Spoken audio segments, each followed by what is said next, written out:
I'm hoping that Rob will inspire the representatives who have come today to hear him speak to take up the mantle of transition towns as a project which all our market towns can adopt in unison with each other.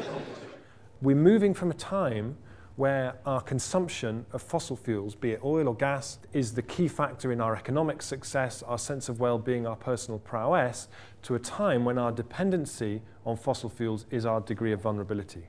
That's the key message, I think, for today.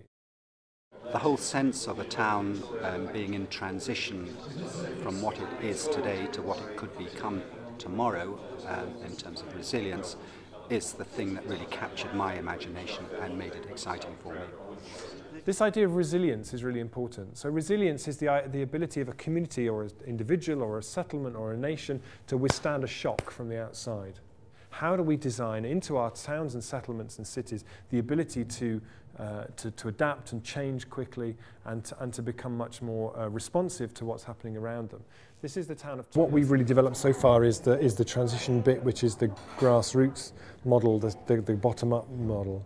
So it's fascinating to start really exploring what it looks like when a local authority starts to come the other way.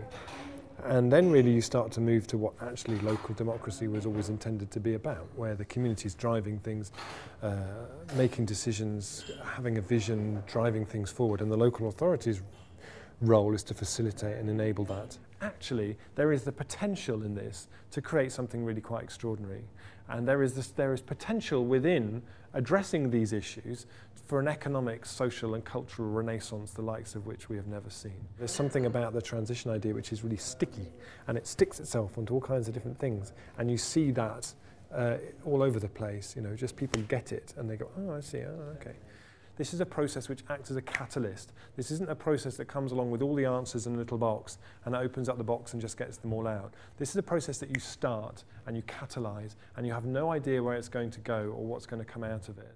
What does a local authority look like whose development plan for the next 20 years is based on the end of the age of cheap oil, on cutting carbon by 9% a year like we actually are going to need to? You know, what does that look like? It's an enormous question, but what's really exciting is today, I think we've sowed the seeds of people starting to ask those questions. A council can sort of endorse something and then it goes from being alternative and hippie and slightly subversive to actually becoming mainstream, and I think that's our role, is to sort of say, this isn't weird stuff, this is something which makes sense. And actually, if you can change your quality of life and reduce the amount of time you spend travelling and all those things, I think there are so many other benefits, and this needs to be mainstream. I think what we've decided is, first of all, some policies to embed transition towns into everything that we do, so it's double underlining the idea of transition towns in every action. North Norfolk should not be either flat, flooded or forgotten. And I think today we've put it back on the map and we're going to make sure that it isn't any of those three.